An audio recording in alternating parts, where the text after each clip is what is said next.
I thought it was so poignant that this week was the week that Stephen Jobs passed away.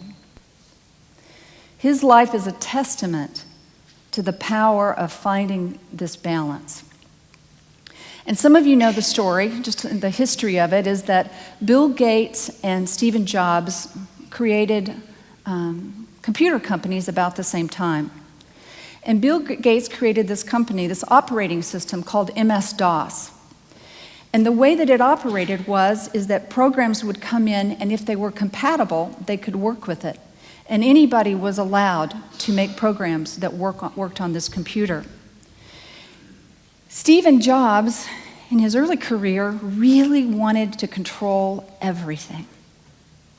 He didn't want anybody messing with his operating system.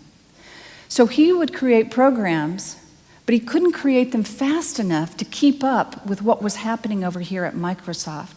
And so as Microsoft grew and expanded, and every computer started to be run on MS-DOS, Stephen Jobs found that even though he felt like he had a better computer, it was faltering. It couldn't change fast enough.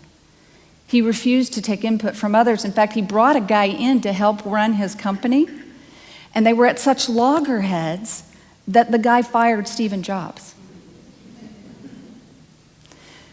And so one might think, here you are, the company that you have built your entire life upon, and you get fired. And yet Stephen Jobs said that being fired was the very best thing that ever happened to him. He said that the heaviness of success was replaced by the lightness of being a beginner again. The joy of not being so sure about everything. The willingness to be creative again. And so what did he learn? If you look at his life, what he ended up doing during that period of time is starting other companies and encouraging the creativity of others. He grew his spiritual life. He put more emphasis on his family life. And he went back to Apple to create something new. Everybody knows what an iPhone is. Does anybody have an iPhone? Can I borrow somebody's iPhone here for a minute? This is an important prop here. Got an iPhone? No? It needs to be an iPhone. Oh, here we go. Thank you, Nathan. Okay, here we go. Thanks. I probably will give it back. I don't know.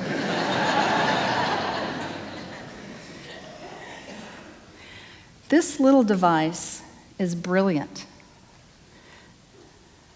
The operating system is strong, sleek, fantastic, brilliant.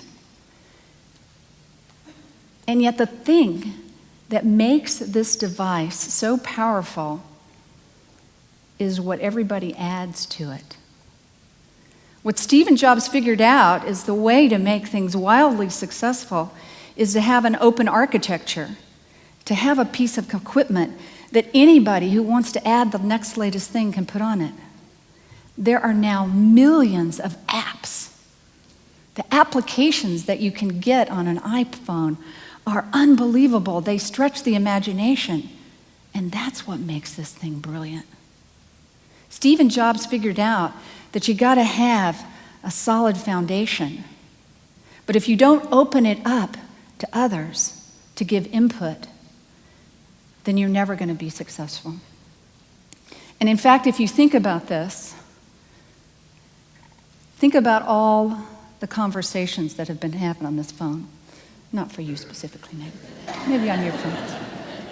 Not just Nate's phones, but everybody's phone. Think about all the relationships that happen on your phone. And what a symbol that is to you yourself. You are like the iPhone. You are brilliant. You are brilliant in your own way. You are unique and you are special. And you are made better by the influence of others in your life. Thanks, Nate.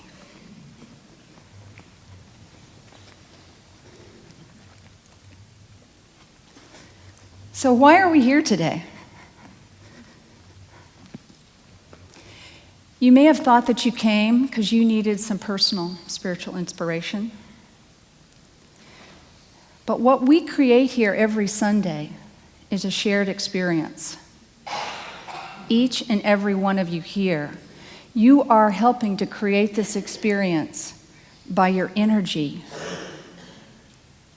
by the value that you bring to this community.